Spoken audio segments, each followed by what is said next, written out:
This is SRM's Cyber Intelligence Briefing. Hello and welcome to another episode of SRM's Cyber Intelligence Briefing. I'm James Tytler and I'm joined this week by my colleagues Waithera Junghae, Miles Arkwright and Melissa DeOrio. So this week we're covering 6 stories. The prolific ransomware group LockBit has set up a new leak site and is threatening to publish data stolen from Fulton County following an unsuccessful law enforcement takedown. A data leak has revealed that the Chinese government has used the cybersecurity firm iSoon to spy on foreign governments. And the IT company ConnectWise has reported on vulnerabilities in its ScreenConnect software, which have been exploited in ransomware attacks. The ransomware group Knight is looking to sell the source code for its encryptor on the dark web. And Russia has disrupted another ransomware group known as SugarLocker. Hacktivists have targeted the universities of Cambridge, Manchester, and Wolverhampton with DDoS attacks. And finally, the Pegasus spyware has been found on EU parliamentary staffers and politicians' phones.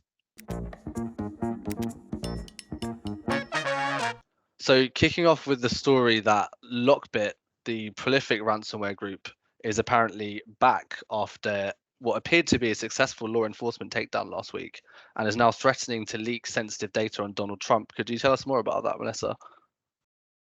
Yeah, that's right, James. For those following this story, there's been a lot of developments over the course of the past week. And essentially, the latest is that LockBit has set up a new infrastructure just 1 week after the joint law enforcement operation for their takedown called Operation Kronos.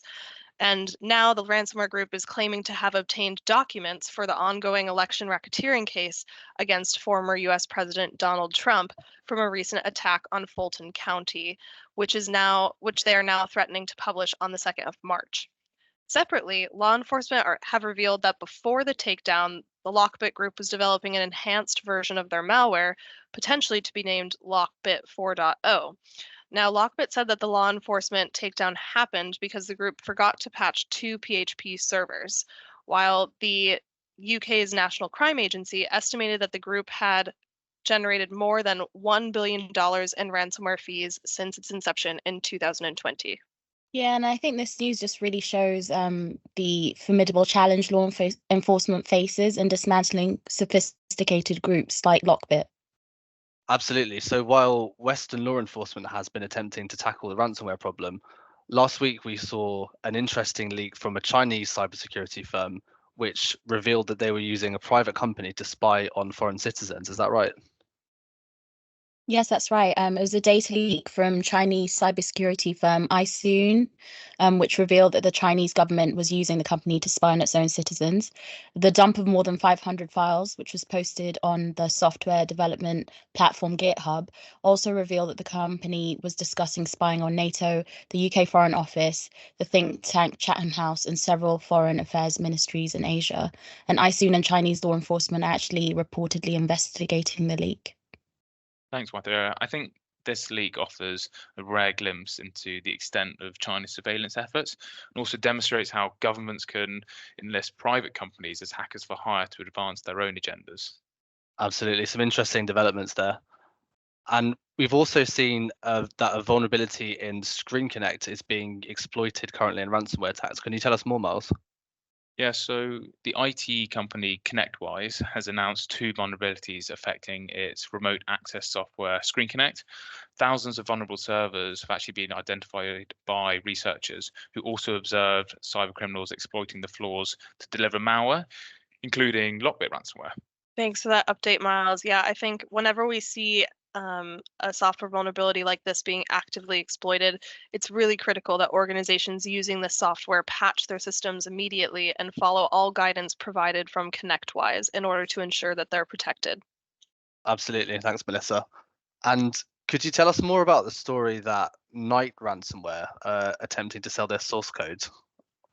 Yeah, absolutely, James. So, as we follow this LockBit story, we're seeing ripple effects across the broader ransomware ecosystem. And recently, a representative from the Knight ransomware group, which is a group that appeared originally in July of 2023, is actually selling the source code for the group's encryptor on a hacking forum. This is interesting because the group has been inactive since last December, but is now seeking a single buyer for their assets, suggesting that they're seeking to get out of the game entirely. Separately, Russian authorities arrested 3 alleged members of the SugarLocker ransomware gang, which is known as a low-profile ransomware gang which was targeting individual computers in 2022.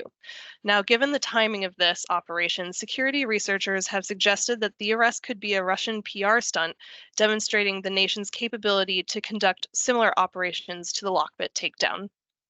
Yeah, that's super interesting. I think these changes, they highlight the volatility of the cyber threat ecosystem and the continuous evolution of cybercriminal gangs. Yeah, absolutely. And definitely interesting to see some law enforcement action coming from the Russian authorities there.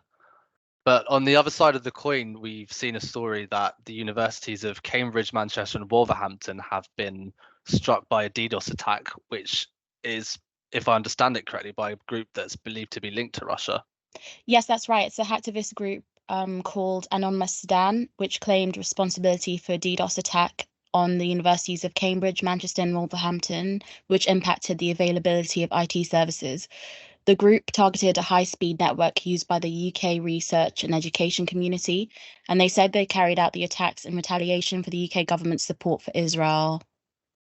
Thanks, Waithera. I think one of the things that we can take from this story is that developing a DDoS response plan is an essential governance piece that organizations can effectively use to manage an attack that aims to disrupt service availability. Yeah, thanks, Miles. And moving on from service availability to privacy, we've seen that a number of EU politicians' phones have been identified as having the Pegasus spyware on them recently. Can you tell us a bit more about that?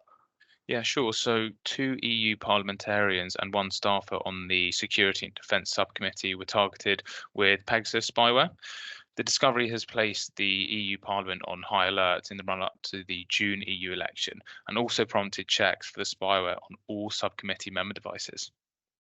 Wow, concerning. Thanks, Miles. I think, the growing popularity of this spyware highlights the importance of regular security checks on all devices to protect data and uphold confidentiality, especially as we look towards a busy election season across the globe. Absolutely. Thanks for that, Melissa. And thank you to all of our listeners. You can tune in again next week for more stories from us. We are SRM. Search your first call to find out more.